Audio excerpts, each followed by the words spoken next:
السلام عليكم. اليوم إن شاء الله حلقتنا حلقة جديدة، حنوريكم الثوم بعد 3 أشهر من الزراعة، وإن شاء الله حنتكلم عن أهم المعاملات الزراعية اللي لازم تعملها للنبات في هذه المرحلة. فطبعا قبل بداية حلقتنا أتمنى تعملوا اشتراك في القناة ولايك إذا عجبكم الفيديو وتشاهدوا معنا الحلقة للنهاية. طبعا لو كنت أول مرة تشاهد الحلقة إن شاء الله حتلاقي رابط الزراعة في صندوق الوصف. فطبعا لازم تشاهد طريقة زراعة الثوم. فطبعا بعد مرور 3 أسابيع بالضبط من زراعة الثوم هذا شكل النبات. لاحظنا معكم ما شاء الله طبعا تقريبا اكتمل كامل.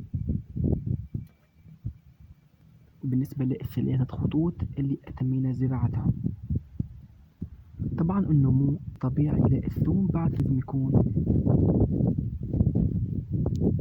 في نفس مستوى الثوم هذا، يعني لازم على الأقل يطلع 5 أو 6 أوراق بالشكل هذا.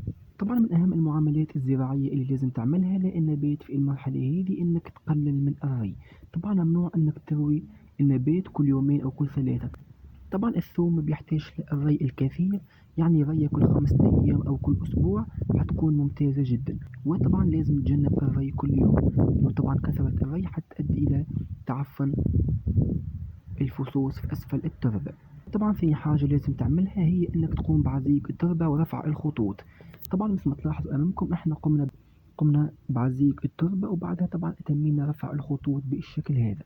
وطبعا الري يكون في المكان هذا، وطبعا ممنوع نحن نروي الثوم من الأعلى، لازم طبعا نروي على الأطراف، وبالتالي الماء حيصل للنبات، لأنه طبعا مثل ما تكلمت إنه الثوم حساس جدا تجاه الماء، ولكن وطبعا ممكن يأثر على الإنتاج. فطبعا لو كنت زارع ثوم حاول إنك تهتم بالري، ومثل ما تكلمت الري كل 5 أيام أو كل أسبوع حتكون ممتازة جدا للثوم. وثاني حاجة لازم تقوم بعزيق التربة طبعا للتخلص من الحشائش، وطبعا لتهوية التربة، وطبعا لازم تقوم برفع الخطوط بالشكل هذا.